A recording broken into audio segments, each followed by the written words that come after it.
Hello and welcome to the show. I am Kachi Ofio, your host for the next hour of pure entertainment. Because you know this, we talk everything and anything entertainment, arts and culture. This is Arise 360.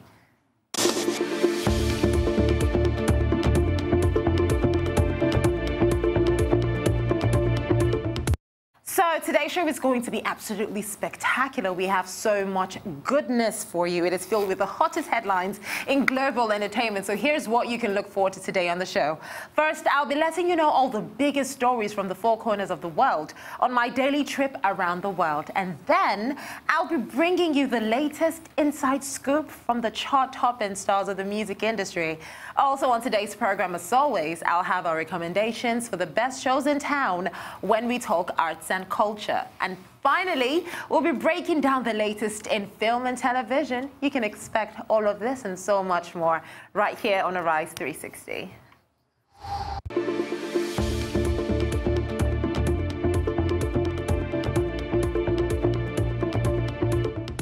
But before we get into all of this, let's start the show by taking a look at some of the top stories that have made major headlines. And that means a look at what has happened in a day around the world.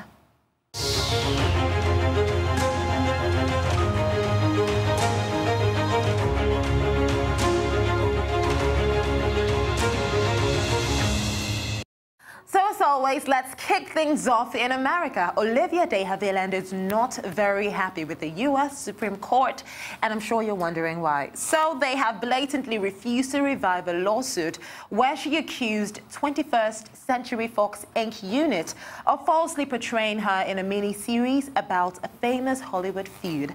Now, the justices basically let the ruling of a lower court, which threw out the lawsuit, stand. And this really pissed her off. So the Hollywood star, who was 102, began her career in the 1930s. And she claimed that feud, Bette and Joanne, an FX network miniseries, basically damaged her reputation and portrayed her as a gossip and hypocrite. Nobody wants to be portrayed as a gossip and a hypocrite. Well, let's stay in America, where onto another law case, a judge has ruled that Kevin Spacey must stay away from the young man he's accused of groping at a Massachusetts bar in 2016. Now, the disgraced actor was arraigned on a charge of felony incident assault and battery during a hearing at Nantucket District Court on Monday.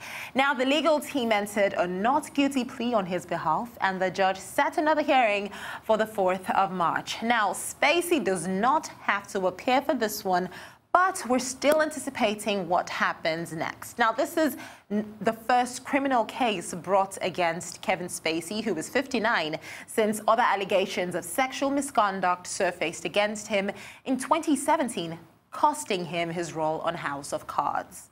What people are capable of. I shocked you with my honesty, but mostly I challenged you and made you think. And you trusted me, even though you knew you shouldn't. So we're not done, no matter what anyone says. And besides, I know what you want. You want me back. Of course, some believed everything and had just been waiting with bated breath to hear me confess it all. They're just dying to have me declare that everything said is true and that I got what I deserved. Wouldn't that be easy if it was all so simple? Only you and I both know it's never that simple, not in politics and not in life.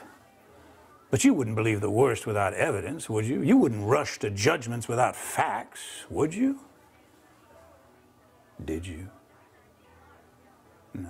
That was Kevin Spacey playing his role as Frank Underwood in a very little skit he tagged, "Let Me Be Frank." Anyways, Lindsay Lohan is filling us in on what she has been up to, and it looks like the long-awaited Mean Girls sequel could actually be a possibility. Now, in a recent interview, she reflected on her hopes for getting the gang back together, and according to her, the whole cast wants to do it, but they have to make sure they are doing it together. She added that she's even gotten TV host Jimmy Fallon interested in signing on. Now, we love the movie. I mean, it's been nearly 15 years since Mean Girls hit theaters in 2004, and Lindsay Lohan says she has a pretty good idea of where her character, Katie Heron, would be today. So possibly in Africa with her gorillas and animals. Invite you to have... Why don't I know you? I'm new. I just moved here from Africa. What? I used to be homeschooled. Wait, what? My mom taught me at home. No, I know what homeschool is. I'm not retarded. So you've actually never been to a real school before? Shut up. Shut up. I didn't say anything. Homeschooled. That's really interesting. Thanks. You're like really pretty. Thank you. So you agree? What? You think you're really pretty? Oh, I don't know. Oh my God, I love your bracelet. Where did you get it? Oh, my mom made it for me. It's adorable. Oh, it's so fetch. What is fetch? Oh, it's like slang from England. So if you're from Africa, why are you white? Oh my God, Karen, you can't just ask people why they're white. Could you give us some privacy for like 1 second? Yeah, sure. Absolutely, we can definitely give the plastics some privacy. Now let's go over to Asia, where Madame Tussauds owner, Merlin Entertainments PLC, has entered into a partnership agreement to build a Legoland theme park in South Korea.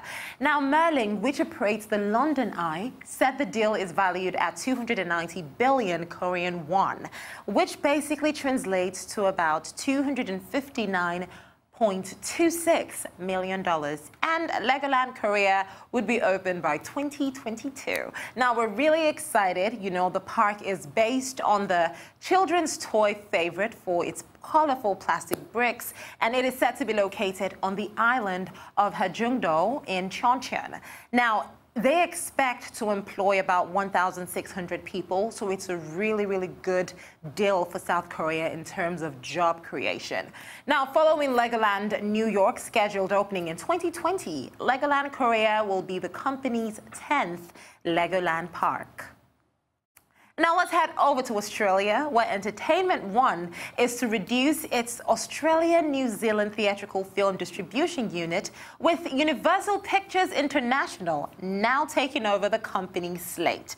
Now, beginning with films released after April 2019, Universal Pictures will handle theatrical marketing and distribution on all films from Entertainment One and its partners. Now, what this means is the upcoming slate for Entertainment One produced films such as Wild Rose, Scary Stories to Tell in the Dark, produced by Guillermo del Toro, Annapurna produced films, and Where'd You Go, Bernadette? The deal basically builds on Universal and E1's ongoing collaborations on titles from Amblin Partners and Participant Media, including the recent release Green Book, which you can see, and On the Basis of Sex, which stars Felicity Jones. Now, this is really, really good for Universal Pictures.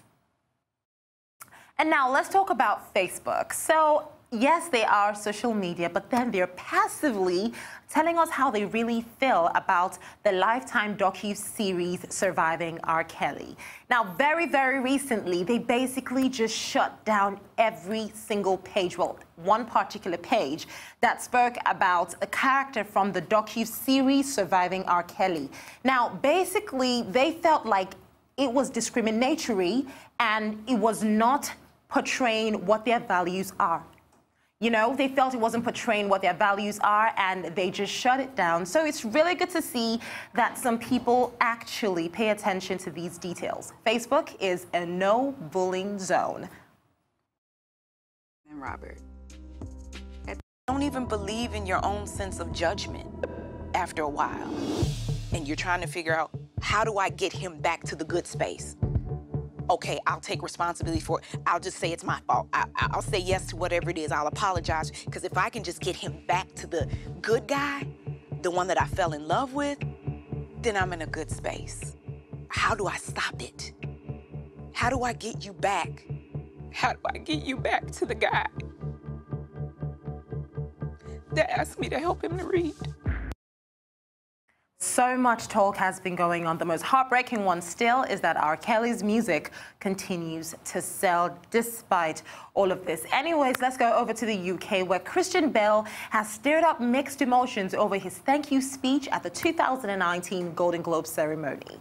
So he basically thanked Satan for inspiring the role and, basically said he's really grateful, and now even Satan is coming for him. So the former vice president's daughter, Liz Cheney, clapped back by digging up the time Bill allegedly assaulted his mother and sister in 2018.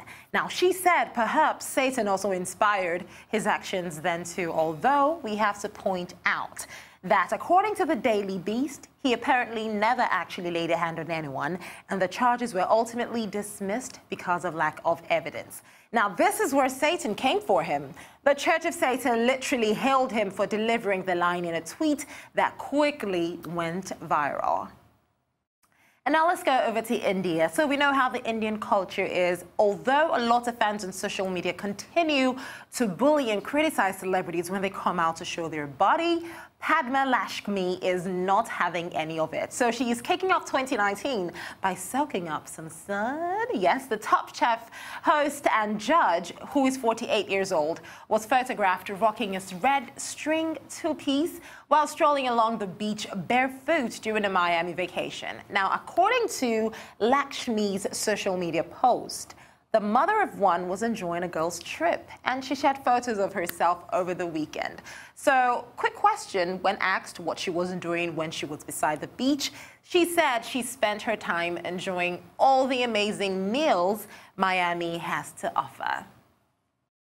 And finally, let's get down to Africa. So Nollywood actress Toyin Abraham is set to follow the footsteps of Funke Akindele.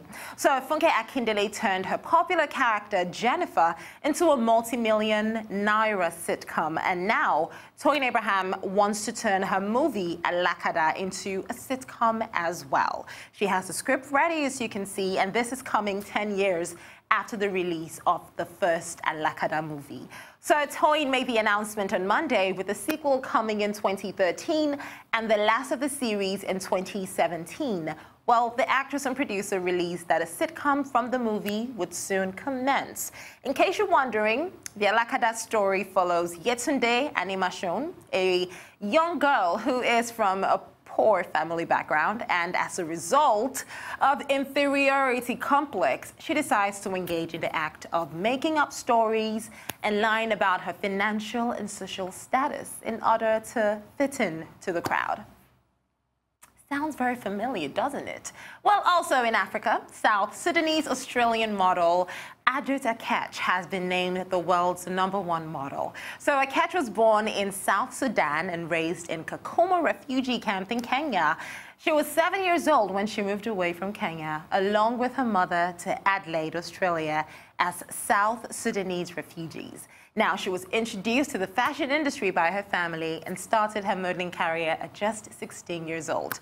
Now, Akech opened up earlier that she literally cried every morning and night in 2018. And she took to Instagram on New Year's Day to basically say that despite her very successful career, she suffered from really bad depression and anxiety. Well, regardless, congratulations to her, big deal.